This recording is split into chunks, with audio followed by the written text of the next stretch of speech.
This week's episode brought to you by Fairy Godmother Travel, the exclusive travel agency of Communicore Weekly, unless we're going someplace besides Disney.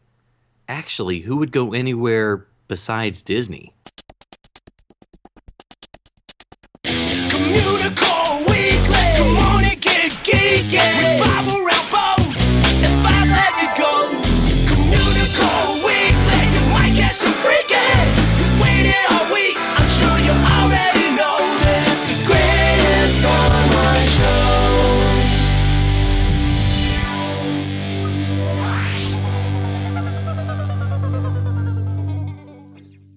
Hello, everyone, and welcome to Communicore Weekly, the greatest online show. I'm George. And I'm Jeff. And here's a new episode. I don't have anything clever to say this time. Really? Yeah, I guess we didn't. We never talk about how we're going to be clever. We just assume it's going to It's gonna happen, yeah. Yeah, like an epiphany. We can't really pre-plan for cleverness. It just happens. Yeah, it just happens to us. It's one of our gifts. However, that gift is now absent at this moment in time, in case you couldn't tell. We're hitting in the 70s in our episodes. It's true. gonna run out eventually. Yeah, it took a little over a year. It's a fickle finger of fate. That's a lot of alliteration. Hey, that's what I'm good at. Speaking of alliteration, let's talk about Sleeping Beauty Castle. It's time for Disney History.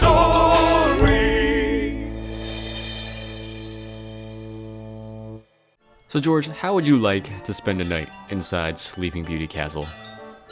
Is it haunted? It could be. Okay, because ghosts scare me. Well, there's really no ghosts per se in that movie, so I guess it's not really that haunted. And I guess without breaking some laws, I really can't help you sleep in the castle. I can help you walk through it though. How about that? Ooh, that's pretty close. Like walk right through the middle of it like everybody else gets to do? No, I'm talking about actually, literally walking through the castle, which you can actually do at Disneyland. And it is pretty awesome. I've done it a few times. See, when Disneyland first opened, the castle was meant to advertise the yet unreleased movie Sleeping Beauty, and it didn't host any attractions or anything inside of it, it just had a whole lot of empty space. But empty spaces were kind of like a challenge to Walt, and then Walt said, challenge accepted, why waste all this? So he asked his Imagineers to fill it with something. It's good we don't have a lot of empty space on this show. No, not at all. Yeah, I don't know what we'd fill it with. Well, everybody, despite having to fight off the feral cats, which might be another podcast episode altogether, because there were a bunch of them inside the castle, Imagineers opened up a brand new walkthrough attraction in April of 1957. And for the first 20 years, the story of Sleeping Beauty was told through dioramas using a style similar to that of Evan Earl. And Earl was the production designer of the 1959 film and was heavily involved with the creation of the walkthrough as well. His wonderful style helped to tell the story for years until it was redesigned in 1977. Now, the new dioramas had a lot more movement and depth to them, and they were really highly detailed. The downside is that they looked more like the Main Street Emporium windows displays than anything else, and I know you guys have seen some of them before, and some of them are kind of freaky. Yes. So, yeah, there's that. But Earl's style was considered out of date by the late 1970s when they changed it, so it was out with the old and in with the new ones, even though they were freaky. So the walkthrough actually stayed this way until October of 2001, when, due to low attendance, the walkthrough was closed for refurbishment. However, over time, the Sleeping Beauty walkthrough was quietly removed from the refurb list. Not that that's ever happened before with any other Disney attraction. Not at all. Ever. In fact, the sign over the entryway disappeared, and it was all but swept under the rug, or under the drawbridge, I guess. One of the two. Maybe One of the swept two. into the dungeon? Ooh, that would be good. The Fungin. The Fungin. The Fungin, pulling a little Wreck-It Ralph. So anyway, so there was no official closing announcement, and no one made any mention of why it was closed. There are a few theories as to why, such as security concerns after 9/11, low attendance, of course, because not many people knew about it, and the most likely candidate, of course, was accessibility. Though it predated the 1990 law to make attractions accessible, Disney always strived to make sure all of their guests enjoyed every attraction. So in 2008, Disney finally announced that the walkthrough would return by the end of the year, and according to the press release at the time, the show will differ through the dioramas of the 1980s and 90s, returning to the unique style of the 1957 show in motion picture. Enhanced with new scenes and special effects magic, the reimagined attraction will employ technology not available in the 1950s, except through time travel, to represent the scenes from the story of Sleeping Beauty. And they also included the magic of the good fairies, flora, fauna, and Merryweather, and the more sinister spells of the evil Maleficent. Where? No, not for real. Just in the walkthrough. Yeah, I've been reading the Kingdom Keeper, so she scares me. So, anyway, Disney definitely did the right thing here, and they combined the beloved original attraction that they had with the technology of today to make something really special. In addition, because of all the stairs and difficult passageways to navigate, Disney made the walkthrough accessible by providing a virtual walkthrough of it in a ground floor room of the castle. Now, after being closed for 7 years and the original gone for almost 3 decades, this new version opened to rave reviews, and it continues to entertain guests even to this day. And of course, this attraction is only available at Disneyland. There is another walkthrough attraction at Sleeping Beauty Castle in Disneyland Paris, but that's its own history segment in its own right. Yeah, because I saw the one before the redo, back in the 90s, and it was kind of weird and kind of funky. Yeah, this one is really, really cool though. I like all the special effects, and there's even a part where it scares me every single time, because I always forget that it's going to happen. There. But if I knew somebody that lived in California that could, give me a free place to stay. If only you knew anyone that lived in California. It's a shame you don't though. Yeah, it is a shame. Sorry. He's a nerd, he's a geek, but we all like to hear him speak. So listen up to the words from his beat. It's George's Book of the Week. So this week's book is called Wally Boag, Clown Prince of Disneyland by Wally Boag and Gene Sands, published in 2009, and it clocks in at 176 pages. This book is more than a biography. I'd consider this book a workography of the career of the amazing Wally Boag. Wally performed at the Golden Horseshoe Revue at Disneyland for a remarkable 27 years, and he even debuted at Disneyland on opening day, July 17, 1955. And prior to that, he spent 15 years traveling the world, performing for the King and Queen of England, on the Ed Sullivan Show, and at clubs on many different continents. And by his own right, Wally was a star before he joined the Golden Horseshoe Revue. In his book, he depicts a time in the world where performers spent most of their time on the road and rarely settled down.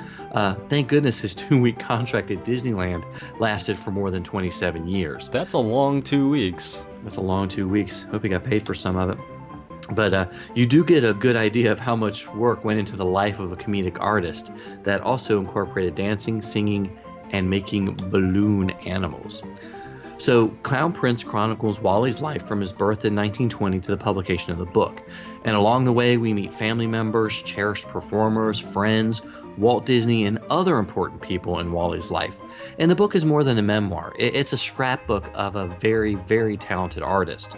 With an average of 2 photos per page, I'd guess that there are over 200 photos altogether. That include family and performance photographs, clippings, and letters that attest to his astounding career. In addition to the 27 years at Disneyland, he spent a few years at Walt Disney World and Tokyo Disneyland, and he was there during the time when all Walt wanted was to make Disneyland the best it could be. And cast members were given a freer rein and allowed to develop ideas for new shows and skits. And one of my favorite tales from the book, Wally recounts the creation of the gunfights in Frontierland. He approached Frontier lawman Marshall Luckey about staging gunfights, and this is a quote from the book. I would call him out, throw a couple of insults at him, and we would pace off and draw. He, of course, would win. I'd do a dramatic fall and roll over. The people loved it. So did Walt. He saw us do it one day and said, "That's great. Do it whenever you feel like it." So I enlarged our plot by getting up on the roof of the horseshoe so he could shoot me off of it. We even did some shootouts on the railroad circling the Disneyland park. It was fun doing it, but one day a young man with a clipboard came to see me at my dressing room and informed me that I was scheduled to do gunfights at 1, 3, and 5. I told him that it was becoming too much for me to do, in addition to my 5 shows a day at the horseshoe. Instead, I thought it would be a good idea to let them hire some professional bad guys. He took my advice, and the gunfights became a regular part of the entertainment in Frontierland. So I can't imagine a gunfight on the train around Disney. See, there was no way they would let them do that from the roof of the building now and have him fall off. It's just Not at all. too many laws. Too many laws. So it was a very different time, and Wally paints a very intimate picture of working at the Golden Horseshoe and recounts story that you won't hear anywhere else.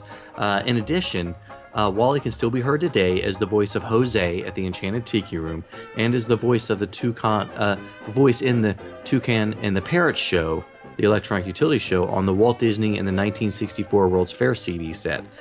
He also helped create the dialogue for both shows. And if you want to see something absolutely amazing, check out Walt Disney Treasures, the Disneyland Secret Stories and Magic DVD, because they're the TV special for the Golden Horseshoe was on there. And it's you awesome. You get to see Wally Boag in his finest, and this book sort of just gives you an overview of his whole career.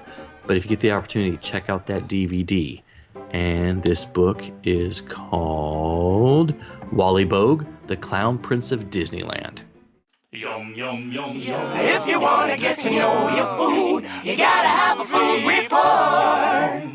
So a few months ago, Jeff and I had the opportunity to do a Walt Disney World research trip, which we've talked about before, so we won't belabor the point anymore. We went on a research trip, guys. Yes, we did. It was so much fun. It was awesome. And we found a hidden Oswald. But that's not what this is about. This is about food in a restaurant. But we had the opportunity to enjoy Goofy's Beach Club breakfast over, at the Cape May Cafe, and it was absolutely astounding. An all-you-can-eat buffet, Minnie, Goofy, Donald, and beach attire, and all the food at the buffet that you could want. And I wanted a lot for some reason that morning. Yeah, I had a lot of bacon that day. You know, it's weird, because I'm usually not a big breakfast person.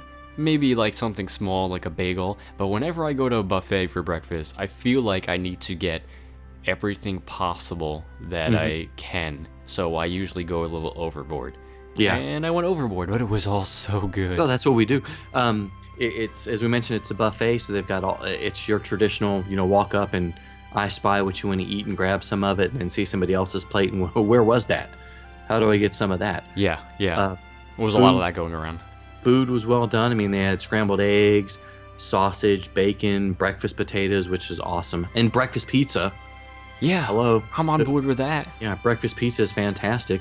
And tons of different bakery rolls and yogurty stuff. They had Mickey waffles. They did have Mickey waffles. That's right. And fortunately, the party we were with didn't mind when we cut them up and made little scary mouse noises as we ate them. But that's okay. I think they expected it from us. They probably expected it at the end of a week. It's funny because I went to the Cape May Cafe the trip before that trip during the Epcot 30th weekend with some of the guys from Fanboys and Kingdom Cast, and we went for dinner, and I wasn't nearly as impressed. I mean, most of them, they ate their weight in crab legs, but I'm not a big seafood person. But the other stuff they had there for dinner, I wasn't overly impressed with. But the breakfast I thought was fantastic, and I even had more fun with the characters coming over to us every 5 minutes and being that jerks was fantastic. with us. I mean, that's with us, allowing us to be and then playing along. Yes. We've done this was a good character meal, I thought, but my biggest problem with the character meal is you're eating, you got your eyes out, you're looking to see when the character's going to come around so you don't miss them. You don't want them to skip you, which of course they're not going to do. They're professionals now. Yeah. Okay, they're going to see every table. But then when they get close, you get kind of nervous. You're like, okay, do I eat some more? Do I wait? How long do I have to wait? Do I have to offer them some? Would you? Does Goofy, does Pluto want me to throw a sausage on the floor so he can have it? What's the etiquette? But they come up and do what they always do, take some photos, let you take 3 or 4 photos, and and then move on. So it's always great. We should do a tip segment. Talk to the people at the next table and ask them if they'll take a photo or two for you, and then reciprocate. Yeah, make friends. That's so always that a good they are thing. in there, and then they can watch your kids. Ooh, Maybe borrow $100 from them. Whatever. That's Friends, pretty good. Friends do that kind of thing. This tip got even better. So, but when we were there, Donald by far was awesome. Yeah, I think we had the most fun. We had the with most Donald. fun with Donald. He made us do poses with him, and shook his tail feathers. His tail feathers. Thank you. There you go. Family friendly show here. Like the Ray Charles song, shake your tail feather. Right? Exactly. I mean, it's in a good location. So after you're done, you could, take one of the friendships to Epcot, Or you can walk off that food that you just overgorged yourself with. Because you're sort of in between. At the Beach Club, you're sort of in between the Epcot and the Disney Hollywood Studios, so you can choose one of those, or Or go wherever you want. go wherever you want to. But I thought it was a great deal. I mean, right now it's like $26 to $30 for an adult, and kids are like 13 to 17. And chances are, I don't know if your kid, if they're that little, they're going to eat that much, but you're really paying for that great character experience. I think it's definitely one of the better character breakfasts that they have at Walt Disney World. So I highly recommend it. Yeah, but it was nice because people weren't flailing their napkins around and throwing food everywhere inadvertently when they at some other character breakfast that is in a big A-frame hotel. Well, anyways, I've given too much information. I don't know what you're talking about. I refuse don't know to either. acknowledge that. And Good. that We is won't that. talk about it. We won't talk about it. But yeah, I felt like I got my fill. I never felt like I was rushed to get out of there. We were there probably about 45 minutes, close to an hour. Got to see, Goofy was there. Donald was there. I think we saw Minnie. We did see Daisy? Minnie. Did we see Daisy? I don't remember if we saw Daisy. I want to say we only saw one duck. Yeah, I think we only did see one duck. But that's okay. Donald was awesome. And we're a huge fan. Don't tell Mickey we said that. Yes. 3 caviars for the win. Oh, that's good. So go eat at the Cape May Cafe. It is delicious. We enjoyed it. Sometimes you might see it, sometimes you don't. Hey, look, what's that? It's a five-legged goat. Just as you enter the show building for Star Tours at Disney Hollywood Studios, you'll see a few white circles off to the right-hand side. Now, in the middle of one of them, in red lettering, you'll see N1 C7 C01. Now, if you read every other letter in a row, you'll wind up with NCC 1701, which is the designation of Star Trek's Starship Enterprise. Now, isn't that like sacrilege? Not anymore since J.J. Abrams is directing both of them, so That's true, that's totally true. works. That'll be like the 10th Star Wars movie will be a mashup of Star Wars and Star Trek, and we'll be all confused. I would pay to see that. Now, if you could bring Indy in there as well. I like where this is going. Yeah, we could have some fun with this. This is armchair movie Oh, nearing. we don't want to do that because Oh, yeah. then they'll never be able to use Then any they'll of those never do segments. it.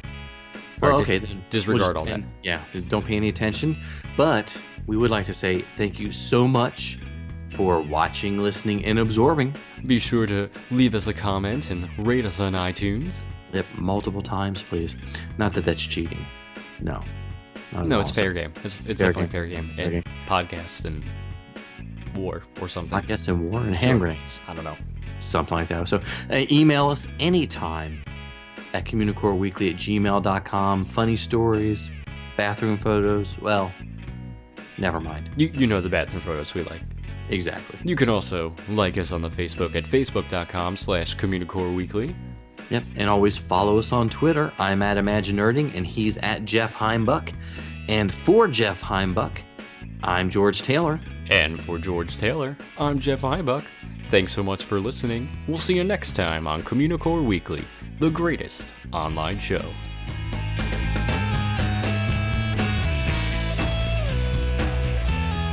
Hot now.